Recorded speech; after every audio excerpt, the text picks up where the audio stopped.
Sono il regista di questo evento e oltre ad aver fatto la regia di questo allestimento ho collaborato alla progettazione. È uscito il nome di Canon come partner possibile per la fornitura degli apparecchi da proiezione.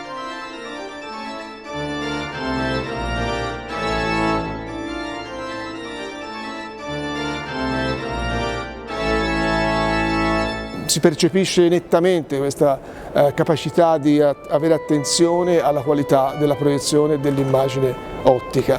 E alla fine abbiamo deciso di utilizzare 40 proiettori Canon, 5000 ANSI lumen e siamo molto soddisfatti.